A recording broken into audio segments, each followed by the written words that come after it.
Chers amis, bonjour.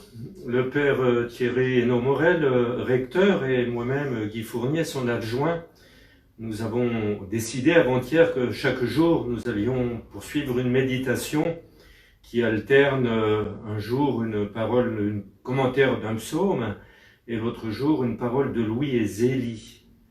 Pour ce deuxième jour, je vous propose la phrase de Louis. Surtout ne vous inquiétez de rien, elle est de septembre 1885, et celle de Zélie, le bon Dieu protège tous ceux qui lui font confiance, il n'y en a jamais eu un seul de délaissé. Correspondance familiale numéro 1 du 1er janvier 1863.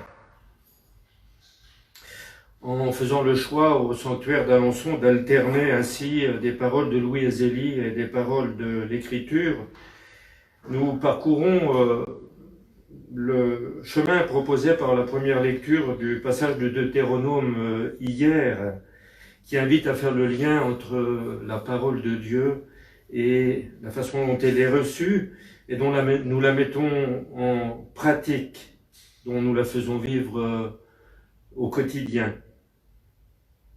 Ce quotidien est aujourd'hui complètement bouleversé par le confinement pour beaucoup, mais en même temps l'augmentation de la charge de travail pour d'autres qui sont à notre service, au service du bien commun.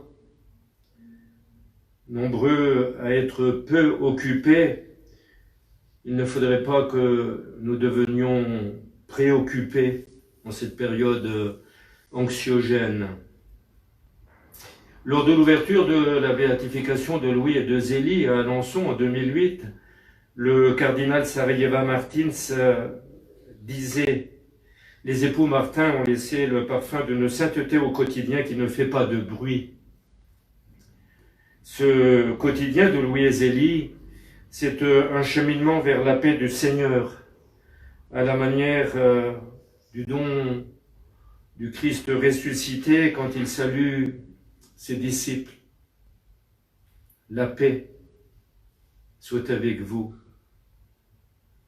C'est la formule que les évêques répètent depuis 20 siècles au début de chaque Eucharistie.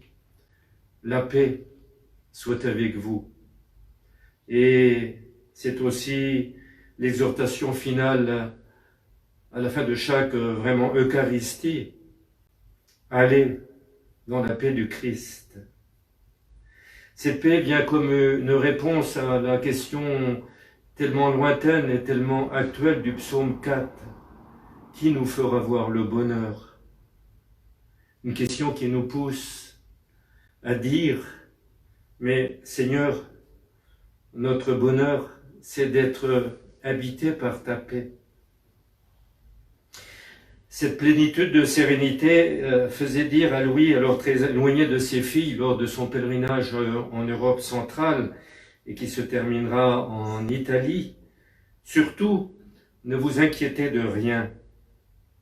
Le surtout du début de la phrase est déjà à lui seul un message.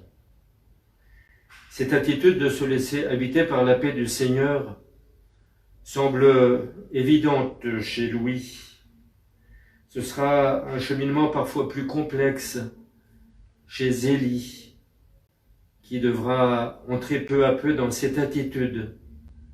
C'est du moins ce qu'elle explique de temps à autre dans des lettres assez proches. Elle a appris à s'abandonner à la paix de Dieu.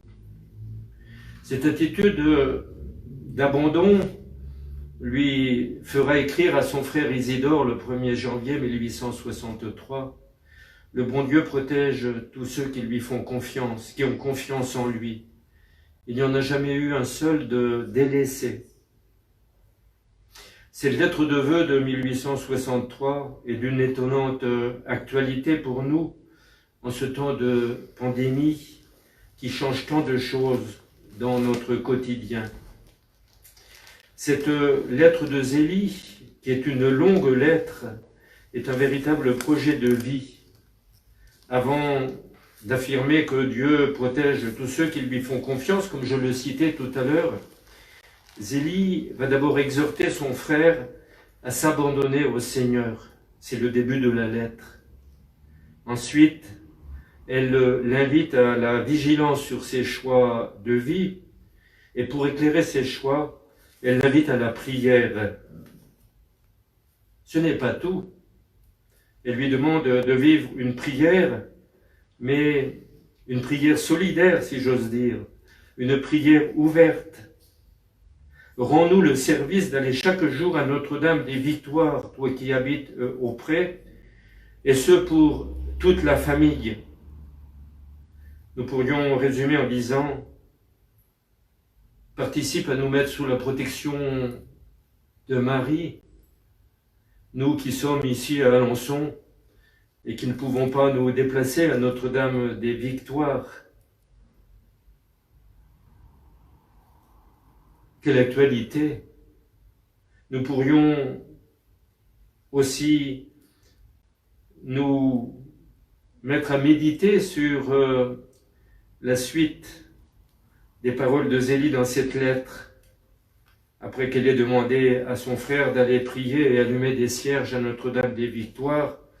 Elle conclut ce passage de cette lettre en disant « J'ai sujet d'avoir confiance en la Sainte Vierge. J'ai reçu d'elle des faveurs que moi seul connais. Que c'est beau. »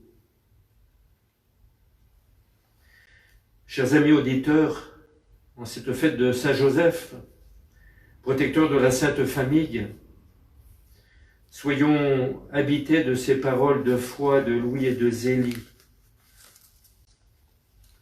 Chers amis, demeurez dans la paix du Christ et ensemble, apportons au monde le service de la prière et de l'intercession.